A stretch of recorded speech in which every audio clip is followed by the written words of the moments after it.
Bismillahirrahmanirrahim. Sambung bacaan buku Perangai Bergantung Kepada Diri Sendiri, edisi khas, dengan pengenalan oleh Profesor Hajah Asma Haji Omar. Buku dikarang oleh Pendeta Za'bah sebagai sebuah nasihat kepada orang Melayu. Buku dikarang sekitar hujung 50-an atau awal 60-an. Bab kedua. Baik dan jahat tetap ada. Muka surat 95. Baik dan jahat berpasangan. Tajuk kecil. Berkenaan baik dan jahat ini ada sekurang-kurangnya dua pemandangan di antara ahli-ahli falsafah yang mencuba mencari-cari tahqiqnya. Satu pendapat berkata baik dan jahat itu hanya dua pihak daripada benda yang satu. Bendanya itu juga tiada lain. Satu pendapat lagi pula mengatakan tidak ada baik atau jahat pada diri sesuatu benda atau perbuatan itu sendiri. Hanya cara kita menggunakannya atau mengerjakannya saja menjadikan kehasilannya baik atau jahat. Kebajikan atau kejahatan. Umpamanya perbuatan makan tetap jadi baik jika dibuat dalam had-had sempadan yang patut dan pertengahan. Tetapi boleh jadi jahat, racun dan celaka jika berlebihan atau salah campuran dan rampaian. Dalam pada itu, macam mana pun nyatalah baik dan jahat sudah tentu ada wujudnya. Kebajikan dan kejahatan sememangnya ada. Kedua-duanya tidak boleh bercerai atau menunggal sahaja salah satunya di mana-mana pun. Kedua-duanya baik dan jahat. Kebajikan dan kejahatan itu sentiasa ada dan mesti ada di dalam susunan tabiat alam ini. Walau di dalam hati atau di luar dari kawasan hati. Walau di alam jasmani atau di alam rohani. Walau pada perkara-perkara zahir atau perkara-perkara batin. Keduanya mesti ada untuk membolehkan bertentangan satu dengan lainnya. Tidak mungkin ada salah satunya sahaja dalam sesuatu susunan kejadian. Kerana keadaan keduanya itu bertimbal dan berlawanan. Yang satunya mencukupkan yang lainnya dan tiada dapat dikenal yang satunya jika tiada yang satu lagi itu. Tiap-tiap satu daripada keduanya itu jadi penimbang atau pengukur kepada yang satu lagi. Jadi lawan atau pasangannya di dalam kejadian alam yang memang semua perkaranya dijadikan berpasangan-pasangan ini. Sekurang-kurangnya ialah seperti misal ia, lawannya tidak, dan ada, lawannya tidak ada. Sama seperti yin dan yang. Maka yang demikian ialah membetuli seperti firman Tuhan dalam Quran.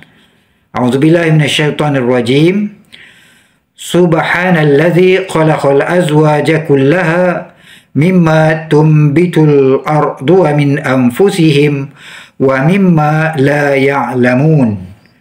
Surah Yasin surah 36 ayat 36. Maksudnya, Maha Suci Tuhan yang menjadikan segala yang berpasang-pasang itu semuanya. Baik pun daripada benda-benda yang ditumbuhkan oleh bumi atau daripada diri mereka, iaitu manusia sendiri, dan daripada lain-lain perkara lagi yang mereka tiada tahu. Maka tidaklah boleh ada baik saja di dalam dunia ini dengan tidak ada jahat sebagai lawannya. Demikianlah pula sebaliknya. Hanya kita dalam kehidupan dunia ini disuruh memilih yang baik dan kebajikan. Dan dilarang jangan memilih yang jahat dan kejahatan. Jangan memilih yang salah dan cela dan keji pada ukuran kesopanan manusia dan agama yang benar. Tajuk kecil kedua, saling bertukaran dan buah membuahkan. Sementara itu di dalam kebajikan, kadang-kadang ada mengandungi kebajikan itu sendiri boleh hilang sifat kebajikannya bertukar jadi kejahatan, iaitu mengikut masing-masing halnya. Misal, kebajikan yang boleh hilang sifat kebajikannya itu dan kadang-kadang bertukar jadi kejahatan adalah didapati apabila kebajikan itu tidak betul jalan dikerjakan. Maka salah satu daripada kesalahan yang boleh menjadi demikian ialah perasaan yang disebut riya, iaitu perasaan apabila berbuat sesuatu kebajikan maka dimaksud dia kerana menunjuk atau peraga kepada orang, kerana berkehendakkan supaya dilihat oleh orang dan supaya dipuji oleh mereka itu. Jadinya bukanlah ikhlas kerana kebajikannya, iaitu kerana Allah. Maka berbuat kebajikan yang demikian sangat dikeji, bahkan adalah dilarang keras di dalam aturan akhlak cara Islam.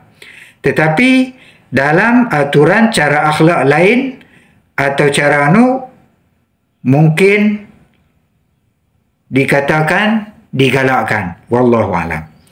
Dalam Quran, orang yang berbuat kebajikan seperti bersedekah dan sebagainya kerana maksud berperaga, iaitu menunjuk-nunjuk kepada orang demikian itu, dan bukan kerana iman yang ikhlas atau kerana percayakan Allah dan hari kemudian, adalah ia dikira sebanding sama seperti orang yang merosakkan sedekahnya dengan disebut-sebut dan dibangkit-bangkitkan hingga menyakiti hati orang yang menerimanya itu. Ini adalah ternyata daripada ayat Quran. A'udzubillahi minasyaitonirrajim. Ya ayyuhalladzina amanu la tubtilu shadaqatikum bil manni wal adha kalladzi yunfiqu malahu ria'an nas wala yu'minu billahi wal yawmil akhir. Surah Al-Baqarah, surah kedua, ayat 264. Maksudnya, wahai orang-orang yang beriman, janganlah kamu jadikan sia-sia segala sedekah kamu dengan disebut-sebut, dibangkit-bangkit dan disakiti hati orang yang kamu beri itu.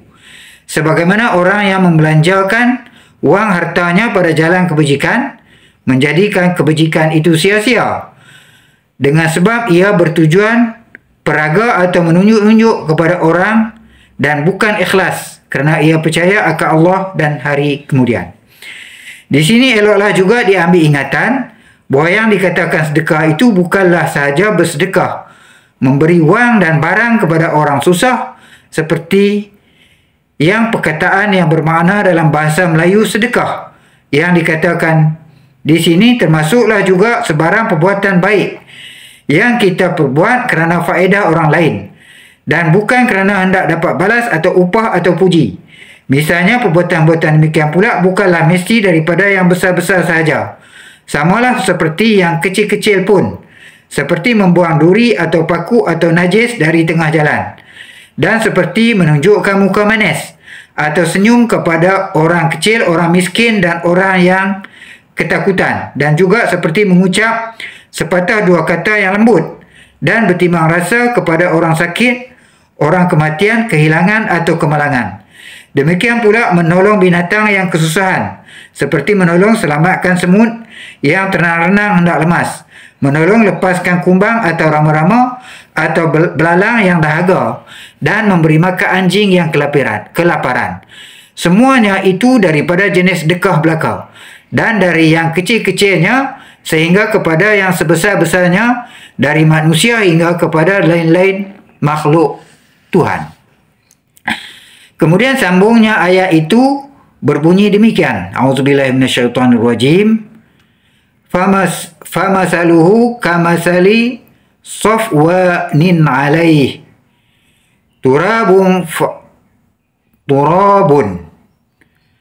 fa asabahu wabilum fatarakahu solda la yakhdiruna ala syai'im mimma kasabu. Artinya, maka orang yang demikian, ini orang yang membakit-bakitkan dan memperagakan atau riak itu adalah bandingannya seperti setonggok batu pejal yang botak, tiada ditumbuhi apa-apa, hanya ada di atasnya sedikit tanah. Kemudian ditimpa oleh hujan lebat, lalu hanyut tanah itu, dan tinggallah batu itu keras dan licin semata-mata. Tiada bertanah lagi di atasnya. Orang-orang demikian mendapat apa-apa. Orang-orang demikian tiada upaya mendapat apa-apa daripada perbuatan kebajikan yang telah diusahakan itu. Surah Al-Baqarah, surah kedua, sambung ayat tadi, iaitu 264. Sekian. Al-Fatihah untuk Pendeta Za'bah. Terima kasih. Bismillahirrahmanirrahim.